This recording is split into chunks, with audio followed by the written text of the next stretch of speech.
So Liz Shelton was found today. So she was found unresponsive, actually in the hospital for the last couple of days. So, don't know if she's doing okay health-wise, but she has been found, which is inspiring. That helps. A couple news updates actually with this Floyd Ray Cook, this criminal running around Cumberland County in southern Kentucky. They're now talking about the truck. This is wakeynews.com. The truck has an extended cab with a toolbox on the bed and chrome running boards and a blue University of Kentucky Wildcat license plate on the front of the vehicle. So, UK Wildcat fan, is that a big shocker? Usually they're pretty huge assholes. So, this guy's a criminal, has committed lots of crimes, and is out on the run right now. He held up some, teenager. Supposedly he was in a house, but he wasn't in the house. So he's been pretty elusive, and it's embarrassing for, the so-called authorities. They said they spotted him driving in Cumberland County, and then when they pulled him over, he wrecked his truck and then kept on going, kept on running. So he's actually, theoretically, he's on foot right now, out in the hills, out in the trees, possibly found, some place to stay, some abandoned building and or a family that is taking him in. The search for Cook was suspended Sunday night because of weather and darkness. So, because it started getting rain and it got dark. But, is it possible that Floyd Ray Cook could just lie out in the field for several days, get so high on the mountains that the dogs don't want to chase or go all the way up there or can't find his scent, and he's just lying in a field somewhere? I think it's very possible. And, once you found where he's at and you got a sniff of his trail, how do you lose him? How do you lose this guy? It kind of shows you, if anything, how, inept the so-called authorities are when it comes to real criminals. If you're a good person, wakes up early in the morning and goes to a 9-to-5 job, and they pull you over, and you submit to their authority, you pull over, and they just want to give you some ticket, even though you're only 1 mile over the speed limit, not wearing a seatbelt, some other minor traffic violation, they'll do that in a heartbeat and not give a fuck, not care. They would not care. But then you have a person actually going around shooting at people, running off, who's had a rap sheet, one of the longest rap sheets I've ever seen, and they can't catch him. He's been, since Friday, Saturday, Sunday, Monday, for 4 days. For 4 days, you've had Floyd Ray Cook, 62-year-old, running around, shooting at police officers, a Tennessee police officer shot at Kentucky State troopers but had missed. And that's what they've been doing. They've been running around, not free, he's being chased, but it kind of makes me think of the whole Bonnie and Clyde thing, or there's been a couple things where, seems to capture the national media.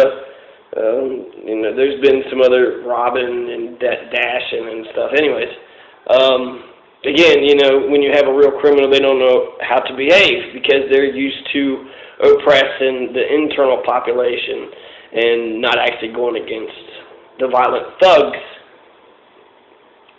Especially maybe they can't see them because they are the violent thugs.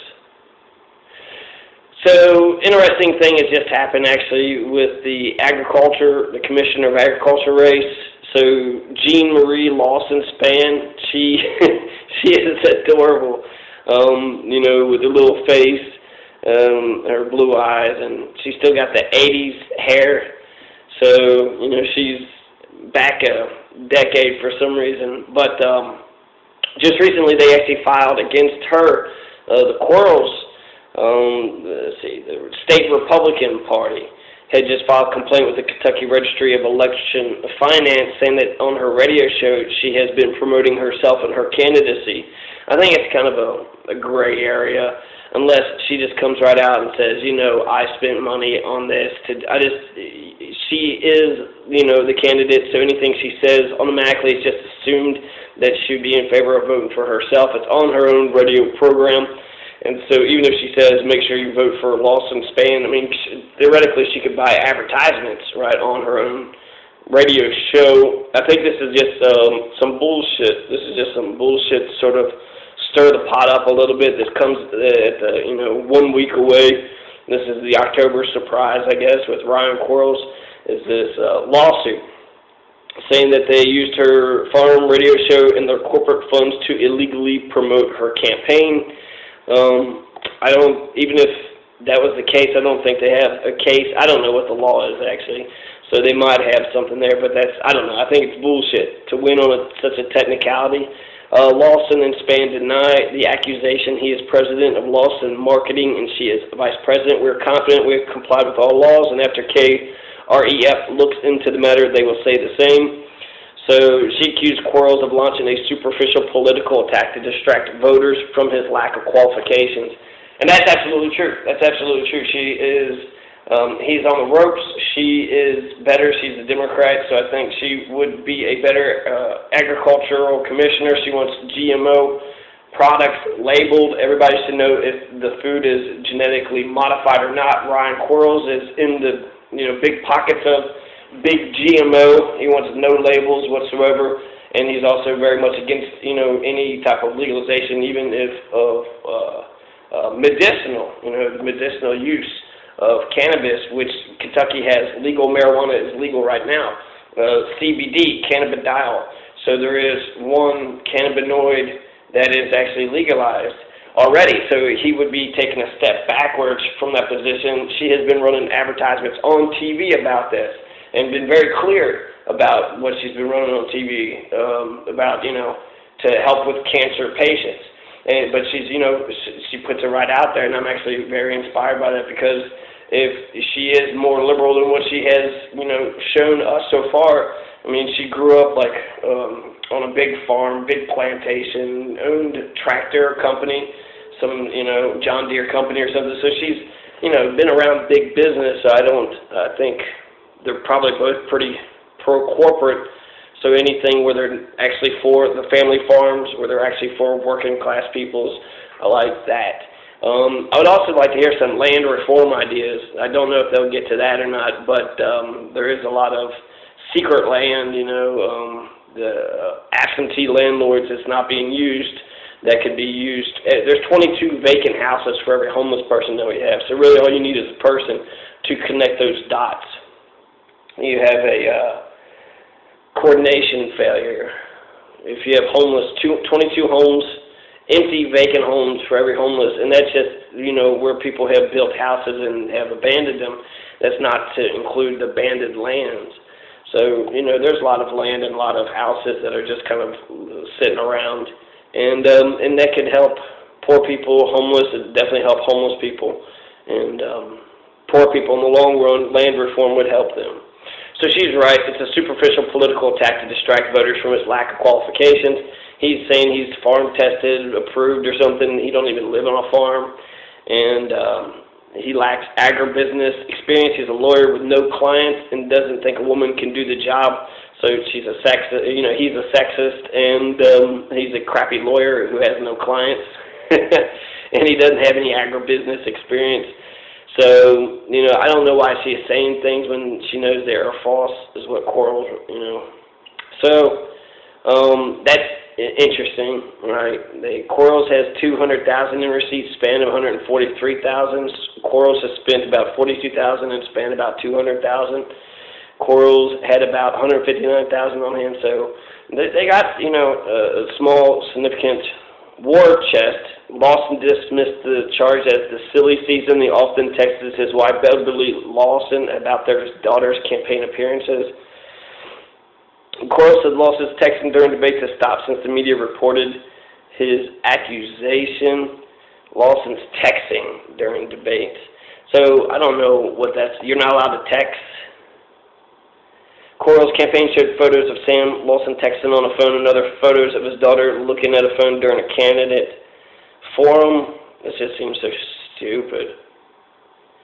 The lawsuit was directed at the board regulating federal tobacco buyouts and wasn't directly solely at his father. Burley Tobacco Cooperative, I don't know. 2 of his 4 campaign co-chairs are women, so, apparently he's friendly towards women. Says Jean Marie and her dad spent the summer blatantly disregarding Kentucky campaign finance laws, using their radio show to illegally promote her corporate-sponsored campaign. The 8-page complaint provides transcripts from episodes of the Jean Marie Ag Show from July 13th to September 21st. I haven't heard one of those shows. It would be fun, it's your enemies listen to you more than your friends.